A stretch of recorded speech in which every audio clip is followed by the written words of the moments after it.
Bismillahirrahmanirrahim. Assalamualaikum warahmatullahi wabarakatuh. Perkenalkan, kami dari kelompok 8 yang beranggotakan saya Nisma Nila Septiani dengan NIM P272260212113. Assalamualaikum warahmatullahi wabarakatuh. Perkenalkan, nama saya Nurul Laila Ladeifa dengan NIM P272260212114. Najwa Nur Ansa Maulina dengan NIM P272260212112. Assalamualaikum warahmatullahi wabarakatuh. Nama saya Praevia Syarima Putri dengan NIM P272260212115. Baik, kelompok kami akan mempresentasikan materi tentang WBK dan WBBM. Baik, saya Nisma Nila Septiani dengan NIM P272260212113. Di sini saya akan menjelaskan materi yang utama, yaitu tentang wilayah bebas dari korupsi atau WBK dan wilayah birokrasi bersih dan melayani atau WBBM.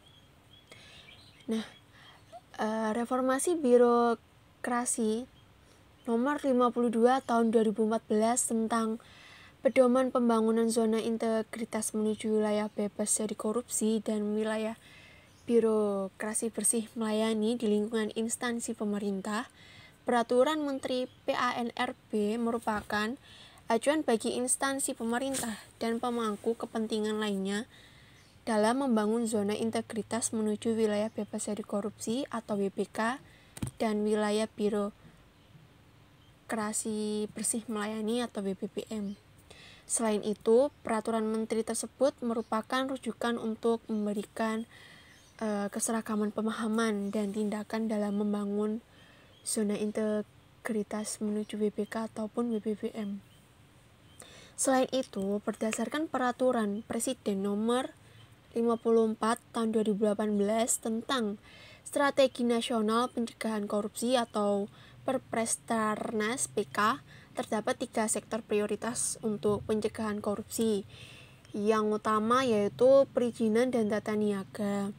Yang kedua, keuangan negara dan penegakan hukum. Dan yang ketiga yaitu reformasi birokrasi.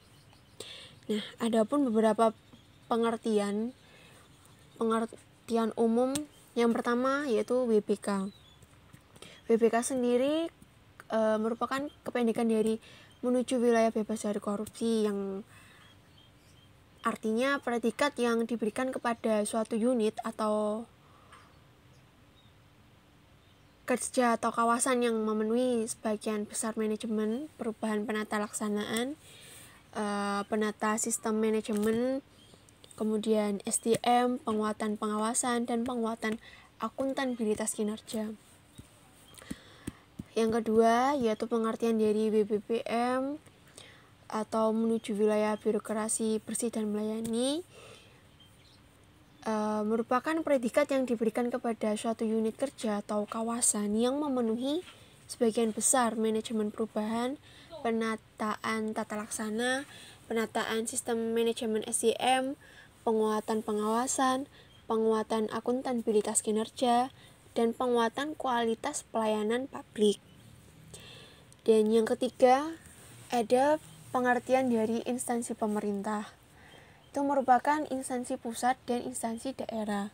Yang keempat, ada unit kerja. Merupakan unit atau satuan kerja di instansi pemerintah yang menyelenggarakan fungsi pelayanan. Dan yang kelima, ada kawasan. Pengertian dari kawasan itu sendiri adalah area yang terdiri dari unit-unit kerja lintas instansi yang menyelenggarakan fungsi pelayanan. Yang keenam, ada pengertian dari menteri.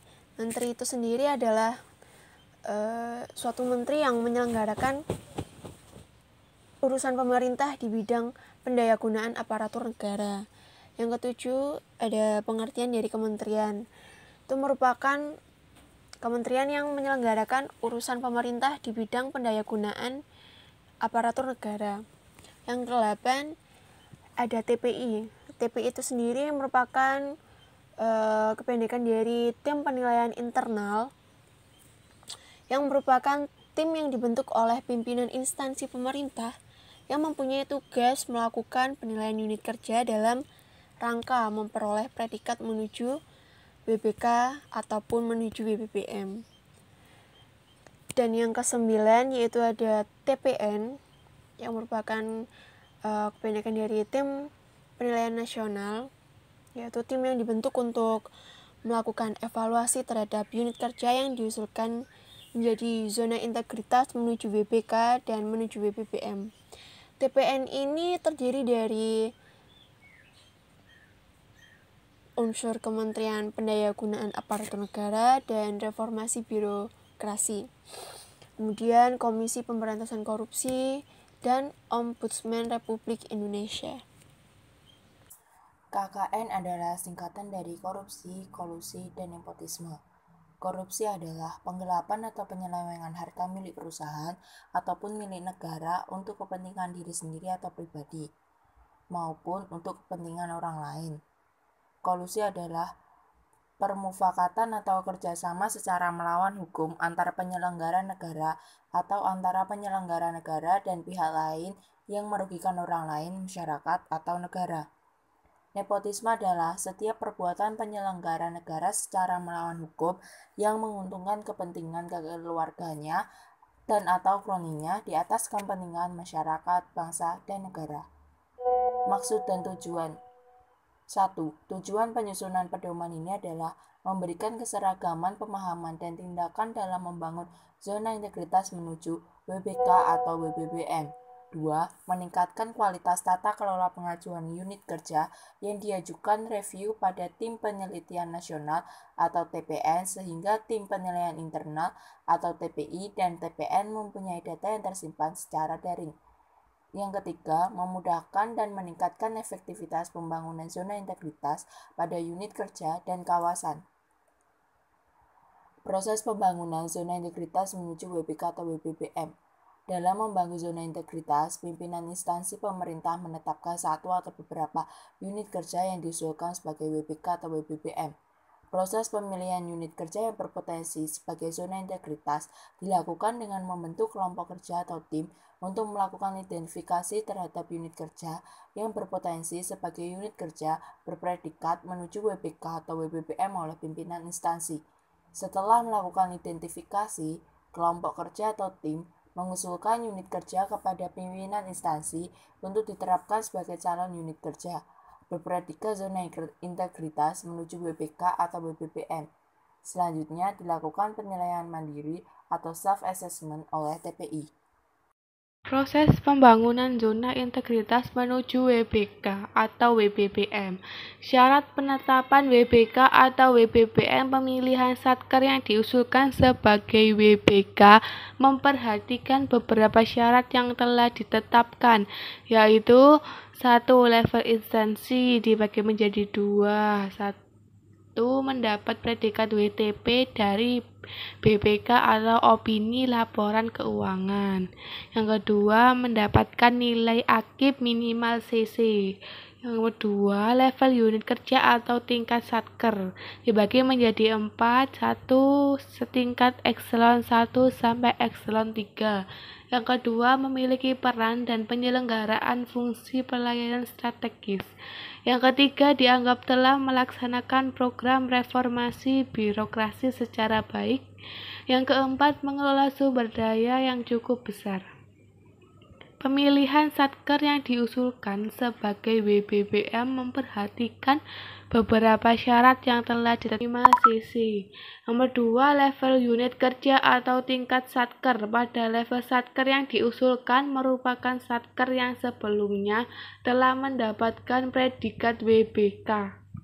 Adapun gambar tentang penilaian WBK dan WBM pada slide ke-10. Komponen WBK atau WBBM dibagi menjadi 2, yaitu komponen bangunan yang menjadi faktor penentu pencapaian sasaran hasil pembangunan zona integritas menuju WBK atau WBBM. terdapat 6 komponen pengungkit, yaitu manajemen perubahan dengan nilai pengungkitnya 5%, penataan tata laksana dengan komponen pengungkitnya 5%, penataan sistem manajemen SDM dengan komponen pengungkit 15%, kualitas kinerja komponen pengungkitnya dengan 10%, penguatan pengawasan dengan komponen pengungkit 15% dan penguatan kualitas pelayanan publik dengan komponen pengungkit 10%. Yang kedua ada komponen hasil dengan 40%, yaitu rincian bobot indikator hasil ungkit kerja berprediksi menuju WBK atau menuju WBP. Zona integritas dalam pembangunan zona integritas menuju wilayah bebas dari korupsi dan WBBM fokus pelaksanaan reformasi birokrasi tertuju pada 2 sasaran utama, yaitu yang pertama terwujudnya pemerintahan yang bersih dan bebas KKN. Sasaran terwujud pemerintahan yang bersih dan bebas KKN diukur dengan penggunaan ukuran kualitas pelayanan publik kepada masyarakat. Sasaran terwujudnya peningkatan kualitas pelayanan publik kepada masyarakat diukur melalui nilai perspektif kualitas pelayanan atau survei eksternal. Untuk mempercepat pembangunan zona integritas pada unit kerja diperlukan kontribusi TPI atau unit atau instansi lain yang mempunyai kewenangan terkait komponen proses dan hasilnya. Oleh karena itu, TPI dalam proses pembangunan juga mempunyai peran untuk integritas pada unit kerja. Dalam pembangunan zona integritas pada unit kerja, hal-hal yang perlu dilakukan dan menjadi perhatian adalah: yang pertama, membangun komitmen antara pimpinan dan pegawai dalam membangun zona integritas. Yang kedua, memperhatikan dan melengkapi unsur-unsur pembangunan zona. Yang ketiga, integritas seperti dijelaskan pada unsur pengungkit. Yang keempat, melaksanakan survei mandiri terkait pelayanan publik dan persepsi anti korupsi pada unit kerja yang diusulkan. Yang kelima, membuat berbagai inovasi dalam upaya perbaikan pelayanan publik dan pencegahan korupsi. Yang keenam, melaksanakan program atau kegiatan yang sifatnya bersinggungan langsung dengan masyarakat atau stakeholder. Yang ketujuh, membuat strategi komunikasi dalam rangka menginformasikan semua perubahan yang dilakukan oleh unit kerja ke masyarakat. Dan yang terakhir, melakukan monitoring dan evaluasi secara berkala atas kemajuan yang dilakukan oleh unit kerja yang diusulkan. Lalu pembangunan zona integritas berdasarkan Stranas PK. Selain pembangunan pada unit kerja, pembangunan zona integritas juga dilaksanakan di kawasan terpadu yang bersifat strategis. Hal ini sesuai dengan Peraturan Presiden Nomor 54 Tahun 2018 tentang Strategi Nasional Pencegahan Korupsi atau Stranas PK. Aspek penegakan hukum dan reformasi birokrasi menjadi fokus Stranas PK karena reformasi birokrasi menjadi area strategis dalam pencegahan korupsi.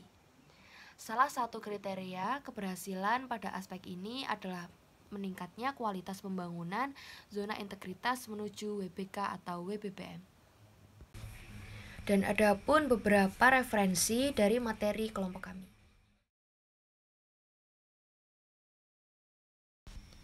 Sekian penjelasan yang dapat disampaikan oleh kelompok kami. Apabila ada kekurangan mohon dimaafkan, dan apabila ada kelebihan semoga bisa dimanfaatkan. Wassalamualaikum warahmatullahi wabarakatuh.